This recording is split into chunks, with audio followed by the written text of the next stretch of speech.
Hello friends, welcome to my YouTube channel. आज हम लोग हिंदी पेडागॉजी का प्रैक्टिस सेट 1 कंप्लीट करेंगे, जिसमें से हम लोग 15 क्वेश्चन की प्रैक्टिस करेंगे, जो सीटेड पेपर 1 और पेपर 2 दोनों के लिए बेहद ही महत्वपूर्ण है। और आप लोग कमेंट करके बताना इसमें से कितने क्वेश्चन आ रहे थे आपको। और अगर वीडियो अच्छा लगे तो चैनल को सब्सक्राइब करें, वीडियो को लाइक करें, कमेंट करें। चलिए देखते हैं हम लोग यहाँ पे आपसे क्वेश्चन पूछा गया है। अब यहाँ पे क्वेश्चन दिया गया है, एक अध्यापक ने कक्षा 6 के शिक्षार्थियों को कैप्शन शीर्षकों के साथ एक फिल्म दिखाई। यह फिल्म पाठ्य पुस्तक के एक अध्याय पर आधारित थी। कैप्शन के साथ दिखाई जा रही फिल्म किस बात के लिए प्रोत्साहित करेगी? ऑप्शन ए दिया गया है श्रवण युक्तियाँ, सक्रिय के रूप से देखना और विद्यार्थियों को भाषा की प्रमाणिक सामग्री का प्रयोग करने के लिए प्रोत्साहित करना। उसके बाद सक्रिय रूप से देखना और सुनना। और सी ऑप्शन है इस तरह की और फिल्में देखने के लिए विद्यार्थियों को प्रोत्साहित करना। और डी ऑप्शन यहाँ पर दिया गया है मौखिक संकेतों द्वारा श्रवण युक्तियाँ, पात्रों के अभिनय की सराहना और समीक्षा लिखना। तो यहाँ पे क्वेश्चन आपसे पूछा गया है कि अगर बच्चों को क्या है कैप्शन के द्वारा फिल्म दिखाई जा रही है, किसके द्वारा?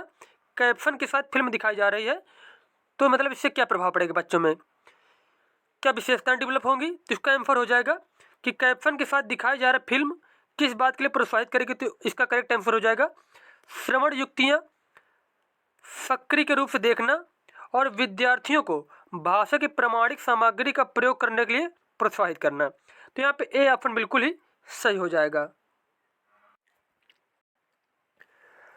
अगला क्वेश्चन पूछा गया है, निम्नलिखित कथनों को पढ़िए तथा सही विकल्प का चयन कीजिए।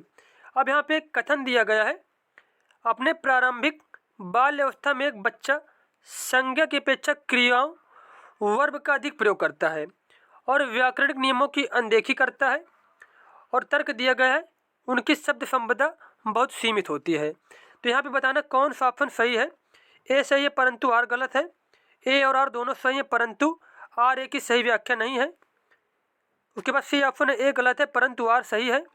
और डी ऑप्शन है ए और आर दोनों सही हैं तथा आर ए की सही व्याख्या है। तो यहाँ पे करेक्ट आंसर हो जाएगा कि जो अपने प्रारंभिक बाल्यावस्था में एक बच्चा संज्ञा की अपेक्षा क्रियाओं का अधिक प्रयोग करता है और व्याकरणिक नियमों की अनदेखी करता है। और तर्क यहाँ पर है उनकी शब्द संपदा बहुत सीमित होती है। तो यहाँ पे दोनों ही कथन बिल्कुल ही करेक्ट दिए गए हैं। तो यहाँ पे डी ऑप्शन बिल्कुल ही सही हो जाएगा। ए और आर दोनों सही तथा आर ए की सही व्याख्या है। तो डी ऑप्शन यहाँ पे बिल्कुल ही करेक्ट हो जाएगा।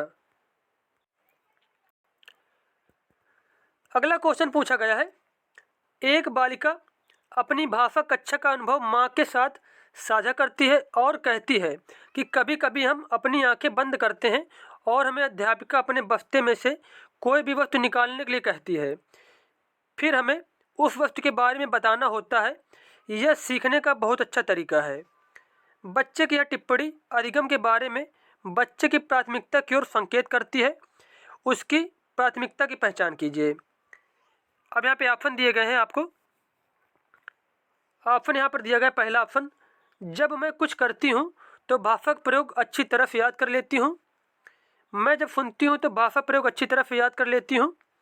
जब मैं देख कर नकल करती हूँ तो भाषा का प्रयोग अच्छी तरह से याद कर लेती हूँ।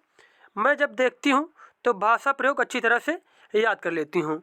तो इसका आंसर हो जाएगा यहाँ पे, इसका करेक्ट आंसर हो जाएगा कि जब मैं कुछ करती हूँ तो भाषा प्रयोग अच्छी तरह से याद कर लेती हूँ। तो यहाँ पे ए ऑप्शन बिल्कुल ही करेक्ट हो जाएगा।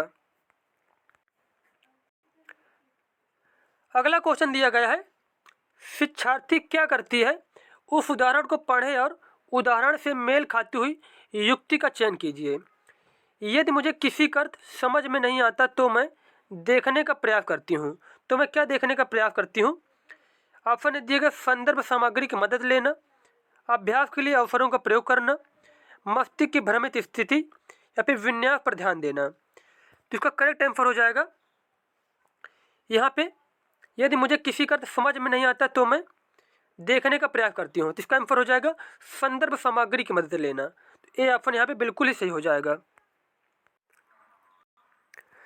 नेक्स्ट क्वेश्चन यहाँ पर दिया गया है, नैदानिक परीक्षणों का प्रयोग किसके आकलन के लिए किया जाता है?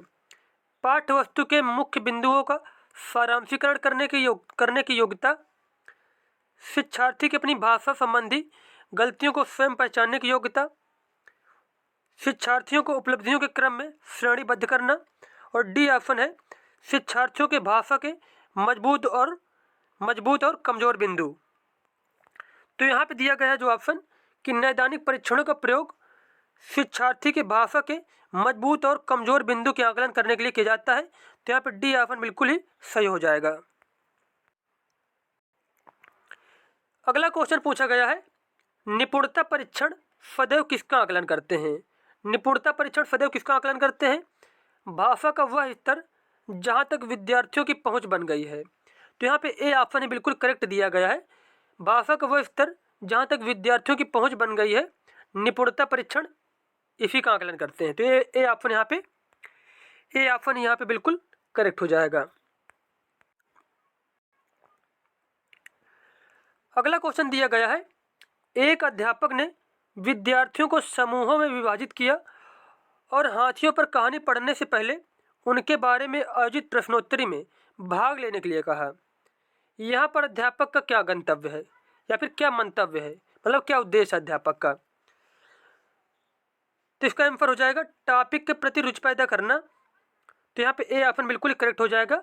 अध्यापक ऐसा इसलिए कर रहा है कि बच्चों में क्या है, उस चीज़ के बारे में रुचि पैदा हो और बच्चे को और अच्छी तरीके से समझें। तो ए ऑप्शन बिल्कुल ही करेक्ट हो जाएगा। अगला क्वेश्चन यहाँ पर पूछा गया है, भाषा की कक्षा में एक विद्यार्थी अवरोध पैदा कर रहा है, इस विद्यार्थी के साथ किस तरह का व्यवहार किया जाना चाहिए?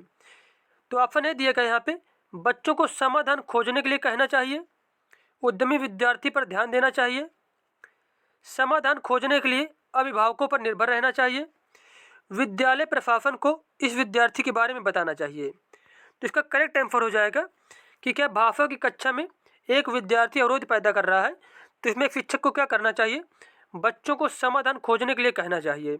बाकी जो बच्चे हैं उनको क्या है, समाधान खोजने के लिए कहना चाहिए। तो ए अपन यहाँ पे बिल्कुल ही करेक्ट हो जाएगा।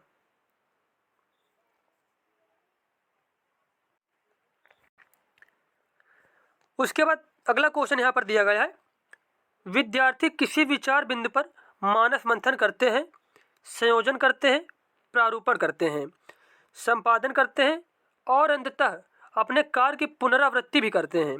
इस प्रक्रिया द्वारा कौन सा कौशल प्रतिबिंबित होता है? तो इसका आंसर हो जाएगा, इस प्रक्रिया के द्वारा लेखन कौशल प्रतिबिंबित होता है। क्या होता है? लेखन कौशल प्रतिबिंबित होता है। अगला क्वेश्चन पूछा गया है, निम्नलिखित कथनों को पढ़िए तथा सही विकल्प का चयन कीजिए। अब यहाँ पे कथन दिया गया है, पठन और लेखन कौशल प्राथमिक स्तर पर समालोचनात्मक चिंतन में मदद करते हैं।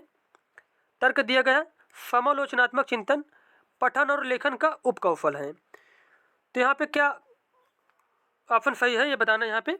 अब यहाँ पे दिया गया है ए ऑप्शन, ए और आर दोनों सही हैं, परंतु आर ए की सही व्याख्या नहीं है। उसके बाद बी ऑप्शन है, ए और आर दोनों सही तथा आर ए की सही व्याख्या है। उसके बाद सी दिया गया ए गलत है परंतु आर सही है। तो यहाँ पे डी ऑप्शन दिया गया ए सही है परंतु आर गलत है। तो यहाँ पे जो बताया गया है कथन जो ए है, पठन और लेखन कौशल प्राथमिक स्तर पर समालोचनात्मक चिंतन में मदद करता है। तो ये कथन बिल्कुल ही करेक्ट दिया गया है। और जो तर्क दिया गया है कि समालोचनात्मक चिंतन पठन और लेखन का उपकौशल है, तो ये क्या है, ये गलत दिया गया है। तो इसके अनुसार हमारा डी ऑप्शन बिल्कुल ही करेक्ट हो जाएगा, ए सही है परंतु आर गलत है।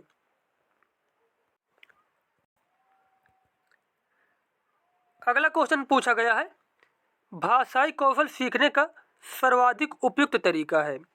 चुनौतीपूर्ण और यांत्रिक भाषा ड्रिलों की मदद से एक समय पर एक ही कौशल पर ध्यान केंद्रित करके समावेशित युक्तियों के माध्यम से केवल लिखित परीक्षा और प्रदत्त कार्यों द्वारा। तो इसका करेक्ट आंसर हो जाएगा यहाँ पे, भाषाई कौशल सीखने का सर्वाधिक उपयुक्त तरीका क्या होता है, समावेशित युक्तियों के माध्यम से। तो यहाँ पे सी ऑप्शन बिल्कुल ही सही हो जाएगा। मतलब कितने भी तरीकों से भाषा सीखा जाता है, मतलब बहुत सी तरीकों से भाषा सीखा जाता है, केवल एक ही कोई नियम नहीं कि ऐसे करेंगे तो तभी भाषा आएगी। तो सी ऑप्शन यहाँ पे करेक्ट हो जाएगा। नेक्स्ट क्वेश्चन यहाँ पर दिया गया है, विद्यार्थियों ने वर्णनात्मक कौशल का प्रयोग करना सीखा है या नहीं। इस बात का आकलन करने के लिए अध्यापक को विद्यार्थियों को क्या करने के लिए कहना चाहिए। एक ऐसी घटना साझा करो जब उन्हें बहुत अचंभा हुआ हो। पाठ्य वस्तु में क्रिया और विशेषण शब्दों पर गोल घेरा लगाओ। वर्णन करने वाले शब्दों के प्रयोग में हुई गलतियों को सही करो। यहाँ पे करने जहाँ लिखा है यहाँ पे हो जाएगा वर्णन करने वाले शब्दों के प्रयोग में हुई गलतियों को सही करो। या फिर डी ऑप्शन दिया गया है, कहानी पढ़ो और बोध आधारित प्रश्नों के उत्तर दो। अब किसी बच्चे में अगर वर्णनात्मक कौशल का प्रयोग करना सीखा या नहीं किसी बच्चे ने, तो एक शिक्षक को यह जानने के लिए क्या करना चाहिए। तो इसका आंसर हो जाएगा, एक ऐसी घटना साझा करो जब उन्हें बहुत अचंभा हुआ हो। तो यहाँ पे ए ऑप्शन बिल्कुल ही करेक्ट हो जाएगा।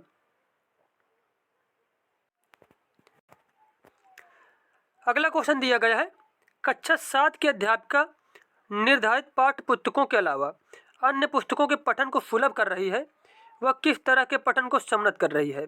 तो इसका आंसर हो जाएगा, वह विस्तृत एक्सटेंसिव पठन को सम्मत कर रही है। तो सी ऑप्शन बिल्कुल ही करेक्ट हो जाएगा। अगला क्वेश्चन यहाँ पर दिया गया है, प्रधान अध्यापिका ने भाषा अध्यापक को नए सत्र के लिए पाठ्य पुस्तकों तथा अन्य संसाधनों का चयन करने के लिए कहा। इनका चयन करते समय निम्नलिखित में से एक प्रासंगिक नहीं है। मतलब यहाँ पे बताना है कि भाषा अध्यापक जो है वो जब पाठ्य पुस्तक का चयन कर रहा है तो इसमें से कौन सा ऑप्शन दिया गया है, एक शिक्षक को यह नहीं करना चाहिए।